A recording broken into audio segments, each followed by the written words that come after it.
As humans, being honest with ourselves about our own flaws is incredibly difficult. Commonly, it's far easier to identify other people's flawed thinking than our own. Nevertheless, to be a successful investor requires you to commit to a sufficient degree of self-awareness.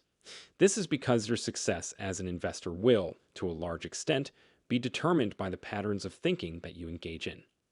Cognitive biases represent ways of perceiving the world that may not reflect reality.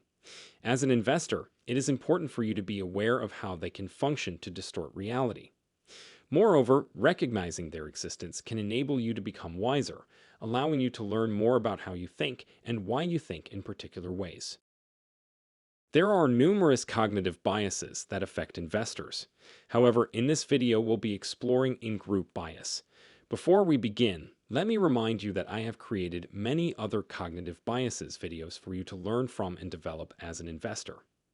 Okay, now on to Ingroup Bias. In-group bias refers to the tendency for individuals to favorably treat members of their own group compared to other groups. How does this specific bias relate to investing? Let me explain with an example from my own life. As a young man, my view of the stock market was framed by two leading influences, the media and my family. On those occasions when the stock market was mentioned on television or in newspapers, it was invariably because of volatility or a sharp decline. Unfortunately for me, as an 18-year-old, I was yet to learn about the media's bias towards negativity.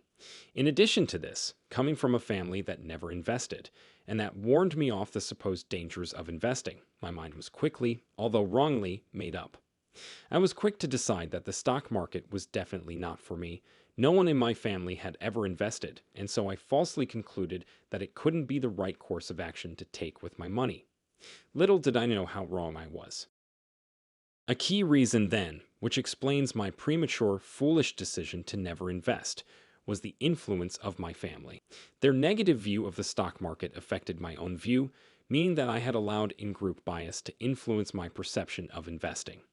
Whether it relates to investing or not, I urge you to consider whether you have ever allowed the groups that you are a part of to act as an echo chamber, thereby potentially causing you to take the wrong course of action. Take some time to reflect on these questions.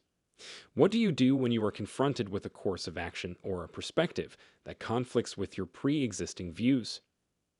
Do you possess the humility to critique your prior perspective, or do you take a mental shortcut and simply refuse to consider whether there may be some validity to an alternative viewpoint or course of action? In summary, a key reason why it took me so long to even consider investing is that I didn't want to confront the pre-existing views that defined my view of the stock market. I considered it to be too risky, not for everyday people like me, and something best left to the professionals. I had yet to learn the bedrock principles of the sloth investor.